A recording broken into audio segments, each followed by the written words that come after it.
Assalamualaikum warahmatullahi wabarakatuh. Perkenalkan, nama saya Santi Rahmawati dari Lokal 4B akan menjelaskan prinsip ekstraksi logam dengan dosen pengampu adalah Bapak Pangalawan Sulaiman Retonga, SPD MPD.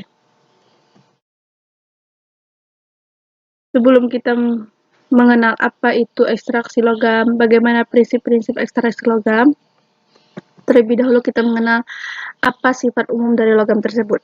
Jadi yang pertama adalah logam itu memiliki tingkat kekerasan dan kekuatan yang berbeda. Umumnya, kekerasan itu dapat ditingkatkan dengan mencampurkan logam lainnya, dan logam itu sangat terkenal kuat kecuali air raksa. Yang kedua adalah dapat dengan mudah ditempa. Sangat mudah untuk dibentuk dengan cara ditempa atau direnggangkan. Adanya sebuah elektron valensi membuat logam menjadi mudah bergerak dalam kristal. Sesuai dengan sifatnya, logam itu mampu menjadi lempeng tipis dan bila ditarik dapat juga dibengkokkan. Terus yang ketiga adalah konduktor listrik yang baik. Jadi logam itu adalah sebagai penghantar listrik yang baik. Apabila suatu logam itu dialirkan listrik, maka elektronnya itu akan membawa suatu muatan valensi ke seluruh bagian logam, sehingga mampu menimbulkan aliran listrik dalam logam. Yang selanjutnya adalah mampu menghantarkan panas. Elektron valensi yang bergerak bebas dapat menyebabkan logam menjadi penghantar panas yang baik. Apabila salah satu sisi logam itu dipanaskan, maka elektron akan menerima panas, sehingga akan mampu menyebabkan logam menjadi penghantar listrik. Semakin energi kinetiknya bertambah dan bergerak cepat, maka akan semakin baik. Terus, sifat logam umumnya yaitu bersifat mengkilap. Jadi semua jenis logam itu tentunya bersifat mengkilap apabila terkena cahaya di permukaannya. Maka sifat logam akan memancarkan kembali energi cahaya yang didapatkannya dari gelombang tersebut. Selanjutnya adalah kerapatan relatif tinggi. Jadi, logam itu terkenal dengan kerapatan relatif tinggi. Sifat logam itu dapat menentukan atau menunjukkan struktur logam. Selanjutnya adalah klasifikasi logam. Di logam itu dibagi menjadi dua, yaitu secara umum dan berdasarkan bahan dasarnya. Yang secara umum itu terbagi lagi menjadi 4, yaitu logam berat, logam ringan, logam tahan api, dan logam mulia. Apa sih yang dimaksud dengan logam berat? Jadi logam berat itu adalah logam yang berasal dari logam seutuhnya. Contohnya adalah nikel, besi, timah, tembaga, dan lain-lain. Sedangkan logam ringan itu adalah logam yang tersusun dari logam yang tidak sepenuhnya, atau dapat dikatakan bahwa logam penyusunnya itu ringan. Contohnya magnesium, aluminium, titanium, kalsium, dan yang lain-lain. Terus, apa yang maksud dengan logam tahan api? Logam tahan api adalah jenis logam yang mampu tahan terhadap api dengan kisaran suhu tertentu. Contohnya titanium, wolfram, dan molybden. Terus, logam mulia. Untuk logam mulia, biasanya sering digunakan untuk perhiasan dan peralatan yang lain. Tak hanya itu, untuk jenis logam mulia itu biasanya dibanderol dengan harga yang sangat mahal. Contohnya emas, platina, dan perak. Sedangkan berdasarkan bahan dasarnya itu terbagi menjadi dua, yaitu logam besi dan logam non-besi. Logam besi yaitu terdiri penyusunnya berupa campuran unsur karbon dengan besi. Untuk jenis logamnya berupa besi tuang, besi tempa, baja karbon, baja lunak, dan baja karbon campuran. Untuk logam non-besi, itu tidak memiliki suatu campuran unsur yang mengandung Fe. Dalam logam ini termasuk non-ferrous, yaitu aluminium, tembaga, timah, dan timbal.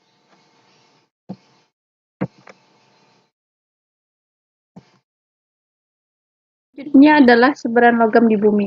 Jadi, sebaran logam di bumi itu terdiri dari beberapa kelompok. Yang pertama ada sebaran logam di inti dalam bumi. Sebaran logam di inti dalam bumi itu mengandung Fe dan Ni.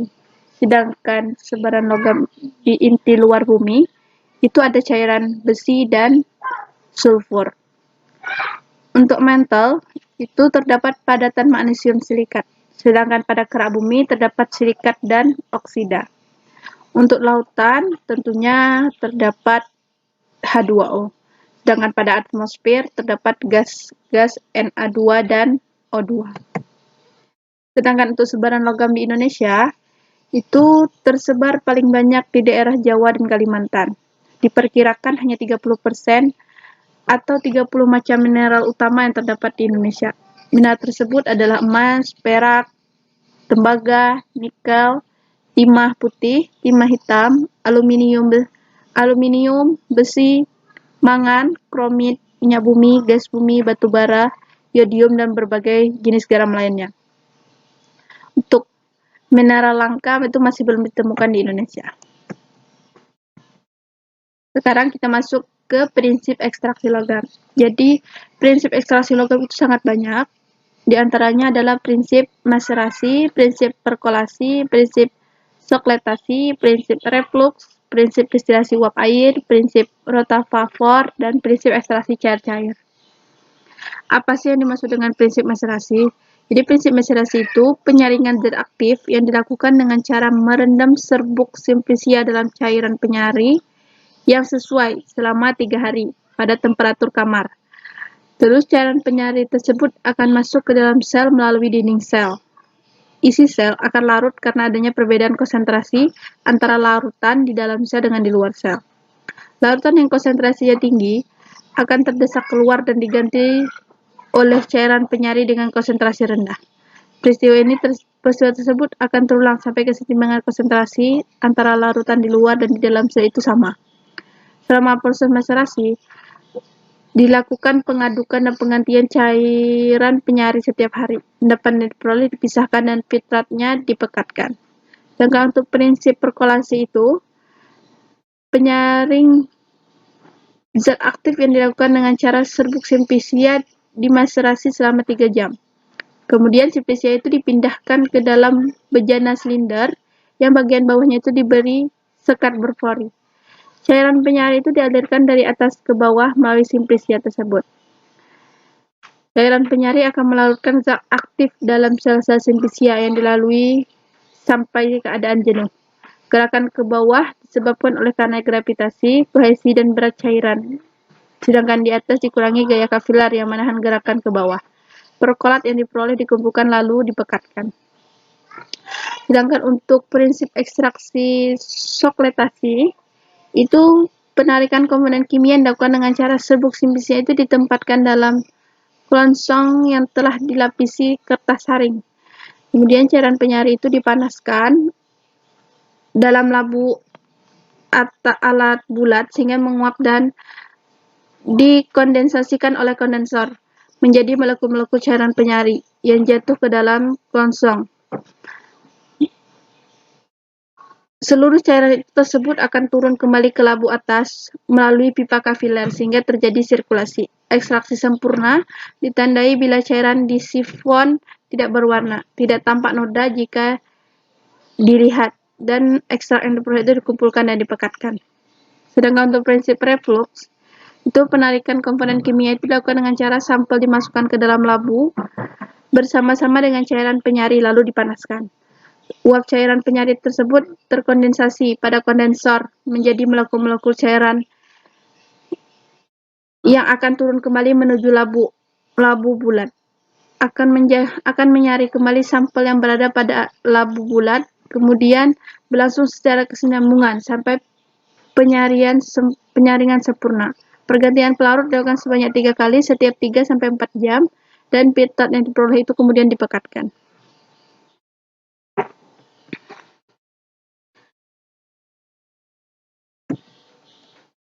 Selanjutnya adalah penguraian termal. Di penguraian termal atau biasa disebut juga dengan dekomposisi termal atau termolisis adalah suatu dekomposisi kimiawi yang disebabkan oleh panas. Di reaksi dalam dekomposisi termal itu biasanya bersifat endotermik karena panas yang diperlukan untuk memecahkan ikatan kimia dalam senyawa yang mengalami dekomposisi. Jika dekomposisi itu cukup eksotermik atau lingkaran balikan tercipta, akan menghasilkan pelarian termal dan mungkin menyebabkan terjadinya ledakan. Contohnya yaitu CaO3 yang kemudian mengurai menjadi CaO ditambah dengan CO2. Kemudian reaksi pendesakan logam.